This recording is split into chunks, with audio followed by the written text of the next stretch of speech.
Hi ಎಲ್ರಿಗೂ ನಮಸ್ಕಾರ. Welcome back to my channel. ಸ್ನೇಹಿತರೆ, ನಿಮ್ಗೆಲ್ರಿಗೂ ಗೊತ್ತಿರುವ ಹಾಗೆ 18 ಕಂತುಗಳನ್ನ ಗೃಹಲಕ್ಷ್ಮಿ ಯೋಜನೆ ಲಕ್ಷ್ಮಿ ಹೆಬ್ಬಾಳ್ಕರ್ ಅವರು ಸಚಿವರಿದ್ದಾರೆ. ಸೊ ಅವರು 18 ಕಂತುಗಳನ್ನ ಇವಾಗ ಯಾರು ಗೃಹಲಕ್ಷ್ಮಿ ಒಂದು ಹಣವನ್ನ ಯೋಜನೆಗೆ ಒಂದು ಅಪ್ಲಿಕೇಬಲ್ ಇದ್ರು ಅವ್ರಿಗೆಲ್ರಿಗೂ ಕೂಡ 18 ಕಂತುಗಳನ್ನ ಕೊಟ್ಟಿದ್ದಾರೆ. ಸೊ ಇವಾಗ 19ನೇ ಕಂತನ್ನ ಏಪ್ರಿಲ್ 2ನೇ ವಾರ ಅಷ್ಟರಲ್ಲಿ ಕೊಡ್ತೀವಿ ಅಂತ ಹೇಳಿದ್ರು. ಸೊ ಇವತ್ತಿನ ಮಾಹಿತಿ ಪ್ರಕಾರ 27% ಜನರಿಗೆ 2,000 ರೂಪಾಯಿನ ಒಂದು 19ನೇ ಕಂತನ್ನ ಕೊಟ್ಟಿದ್ದಾರೆ ಅಂತ ಹೇಳಿ ಮಾಹಿತಿ ಕೊಟ್ಟಿದ್ದಾರೆ.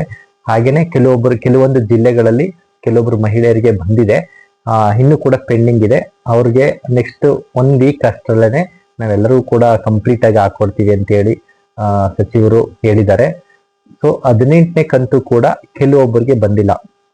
ಸೊ 18ನೇ ಕಂತು ಯಾರ್ಯಾರಿಗೆ ಪೆಂಡಿಂಗ್ ಇದೆಯೋ ಫಸ್ಟ್ ಅದನ್ನ ರಿಪೋರ್ಟ್ ನೋಡಿ ಅದನ್ನ ಮುಗಿಸ್ಬಿಟ್ಟು ಯಾರಿಗೆ ಪೆಂಡಿಂಗ್ ಇದೆ ಅವ್ರಿಗೆ 18ನೇ ಕಂತನ್ನ ಕಂಪ್ಲೀಟ್ ಮಾಡಿ ತದನಂತರ ಅವರು 19ನೇ ಕಂತನ್ನ ಹಾಕೊಡ್ತೀವಿ ಅಂತಾನು ಕೂಡ ಹೇಳಿದ್ದಾರೆ. ಆದ್ರೆ 19ನೇ ಕಂತು ಕೂಡ ಒಂದು 27% ಜನರಿಗೆ ಆಲ್ರೆಡಿ ಅವ್ರ ಅಕೌಂಟ್ಗೆ ಹಾಕಿದ್ದಾರೆ ಅಮೌಂಟ್ನು ಕೂಡ. ನೀವು ಬೇಕಾದ್ರೆ ಚೆಕ್ ಮಾಡ್ಕೋಬಹುದು ಒಂದ್ಸಾರಿ ಯಾರಿಗೆ ಬಂದಿದೆ ಅಂತ ಹೇಳಿ. ಅಕಸ್ಮಾತ್ ನೆನ್ನೆನೆ ಹಾಕಿದ್ದಾರೆ ಆಕ್ಚುಲಿ ಅಂತ ಹೇಳಿ ಮಾಹಿತಿನ ಕೊಟ್ಟಿದ್ದಾರೆ 27% ಅಷ್ಟು ಜನರಿಗೆ. ಕೆಲವೊಂದು ಜಿಲ್ಲೆಗಳನ್ನ ಆಯ್ಕೆ ಮಾಡ್ಕೊಂಡು ಹಿಂದುಳಿದಂಥವ್ರಿಗೆ ಇನ್ನು 1 ವಾರ ಅಂದ್ರೆ ಇನ್ನು 7 days ಅಲ್ಲಿ ಆ ಒಂದು ಉಳಿದ ಕಂತಿನ ಹಣವನ್ನ ಯಾರ್ಯಾರಿಗೆ ಬಂದಿಲ್ವೋ 2,000 ರೂಪಾಯಿ ಅದನ್ನ ಹಾಕೊಡ್ತಾರೆ ಅಂತೇಳಿ ಲಕ್ಷ್ಮಿ ಹೆಬ್ಬಾಳ್ಕರ್ ಅವರನ್ನೇ ಸಚಿವರು ಹೇಳಿದ್ದಾರೆ. 18ನೇ ಕಂತಲ್ಲಿ ಪೆಂಡಿಂಗ್ ಇದ್ರಲ್ಲ ಅವ್ರಿಗೆ ಫಸ್ಟ್ ಕಂಪ್ಲೀಟ್ ಮಾಡ್ತಾರಂತೆ ಈ ವೀಕಲ್ಲೇನೆ. ಅದು ಉಳಿದಂತ ಯಾರ್ಯಾರು ಪೆಂಡಿಂಗ್ ಇದ್ರೆ 19ನೇ ಕಂತಿನವರು ಇನ್ನೆಷ್ಟು % ಉಳ್ಕೊಂಡಿದ್ದಾರೆ ಅವ್ರಿಗೆ 19ನೇ ಕಂತನು ಕೂಡ ಇನ್ನು 1 ವಾರದಲ್ಲೇನೆ ಹಾಕೊಡ್ತೀವಿ ಅವ್ರ ಅಕೌಂಟ್ಗೆ ಅಂತ ಹೇಳಿ ಲಕ್ಷ್ಮಿ ಹೆಬ್ಬಾಳ್ಕರ್ ಅವರು ಮಾಹಿತಿನ ಕೊಟ್ಟಿದ್ದಾರೆ. ಸೊ ಈಗ ಆಲ್ರೆಡಿ ಯಾರ್ಯಾರಿಗೆ 19ನೇ ಕಂತು ಕೂಡ ಬಂದಿದೆ ಅವ್ರಿಗೇನು ಖುಷಿ ವಿಚಾರನೆ. ಯಾರಿಗೆ ಬಂದಿಲ್ಲ 18ನೇ ಕಂತು ಕೂಡ ಪೆಂಡಿಂಗ್ ಇದೆಯೋ ಅವರು ಇನ್ನೊಂದು ವಾರ ಕಾಯ್ಬೇಕಾಗತ್ತೆ. ಸೊ ಅವರು ಲಾಸ್ಟ್ ಒಂದು 15-20 ದಿನ ಹಿಂದೆ ಹೇಳಿದ್ದು ನಮ್ಮ ಏಪ್ರಿಲ್ನ 1ನೇ ಅಥವಾ 2ನೇ ವಾರ ಅಷ್ಟರಲ್ಲೇ ನಾವು 19ನೇ ಕಂತನ್ನು ಕೂಡ ಕ್ಲಿಯರ್ ಮಾಡ್ಕೊಡ್ತೀವಿ ಅಂತ ಹೇಳಿದ್ರು.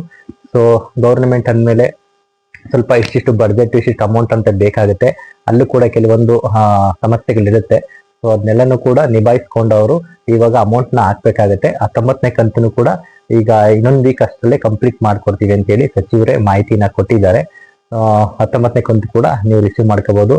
ಆಲ್ಮೋಸ್ಟ್ ಇಲ್ಲಿವರೆಗೆ ಸರಿಸುಮಾರು 36,000 ಮಹಿಳೆಯರಿಗೆ ಅಕೌಂಟ್ಗೆ ಬಂದಿದೆ. ಯಾರ್ಯಾರು ಎಲಿಜಿಬಲ್ ಇದ್ರೋ ಅಂತಹ ಒಂದು ಫಲಾನುಭವಿಗಳಿಗೆ 36,000 ಅಮೌಂಟ್ ಅನ್ನ ಅವರು ಕೊಟ್ಟಿದ್ದಾರೆ ಇಲ್ಲಿವರೆಗೆ. ಸೊ 18ನೇ ಕಂತು ಕೂಡ ಪೆಂಡಿಂಗ್ ಇರೋರು ಒಂದು ಬರುತ್ತೋ ಬರಲು ಅನ್ನೋದು ಒಂದು ಆತಂಕ ಇದ್ದೇ ಇದೆ. ಸೊ ಇವಾಗ ಅದನ್ನು ಕೂಡ ಸ್ಟೇಟ್ಮೆಂಟ್ ಕೊಟ್ಟಿದ್ದಾರೆ. 18ನೇ ಕಂತು ಕೂಡ ನಾವು ಕಂಪ್ಲೀಟ್ ಮಾಡ್ಕೊಡ್ತೇವೆ. ತದನಂತರ 19ನೇ ಕಂತನ ಇನ್ನೊಂದು ವೀಕ್ ಅಷ್ಟರಲ್ಲೇ ಅಂದ್ರೆ ಏಪ್ರಿಲ್ ಇನ್ನೊಂದು ವೀಕ್ ಅಷ್ಟರಲ್ಲೇ, ಅಂದ್ರೆ ಈಗ ಆಲ್ರೆಡಿ ನಮ್ದು ತಾರೀಕು ಇವತ್ತು 15-16 ಮುಗಿತಾ ಬಂತು. ಅಂದ್ರೆ ಇನ್ನೊಂದು ವೀಕ್ ಅಂದ್ರೆ ಇನ್ನೊಂದು ವಾರದಲ್ಲೇನೆ 7 days ಅಲ್ಲಿ ಕಂಪ್ಲೀಟ್ ಮಾಡ್ಕೊಡ್ತೀವಿ ಅಂತ ಹೇಳಿ ಸಚಿವರೇ ಮಾಹಿತಿನ ಕೊಟ್ಟಿದ್ದಾರೆ. ಖಂಡಿತ ಬರುತ್ತೆ. ಈಗ ಯಾರ್ಯಾರಿಗೆ ಬಂದಿದೆಯೋ ಅವ್ರಿಗೇನು ಖುಷಿ ವಿಚಾರನೆ. ಇನ್ನು ಯಾರಿಗೆ ಬಂದಿಲ್ಲ ಅವರು ಇನ್ನೊಂದು ವಾರ ಕಾಯ್ಲೇಬೇಕಾಗತ್ತೆ. ಇನ್ನೊಂದು 7 days ಅಲ್ಲೇ ಒಂದು 2,000 ರೂಪಾಯಿನ ನಿಮ್ಮ ಅಕೌಂಟ್ಗಳಿಗೆ ಹಾಕೊಡ್ತಾರೆ ಅಂತ ಹೇಳಿ ಮಾಹಿತಿನ ಸಚಿವರೇ ಕೊಟ್ಟಿದ್ದಾರೆ. ಸೊ ನಿಮ್ಗೆ ಉಪಯುಕ್ತವಾದ ಒಂದಿಷ್ಟು ಮಾಹಿತಿನ ಕೊಟ್ಟಿದ್ದೇನೆ. ಸೊ ನಮ್ಮ ವಿಡಿಯೋ ಇಷ್ಟ ಆಯ್ತು ಅಂತ ಹೇಳಿದ್ರೆ ನಮ್ಮ ಚಾನಲ್ನ ದಯವಿಟ್ಟು ಸಬ್ಸ್ಕ್ರೈಬ್ ಮಾಡ್ಕೊಳ್ಳಿ, ಹಾಗೆ ಲೈಕ್ ಮಾಡಿ. ಧನ್ಯವಾದಗಳು.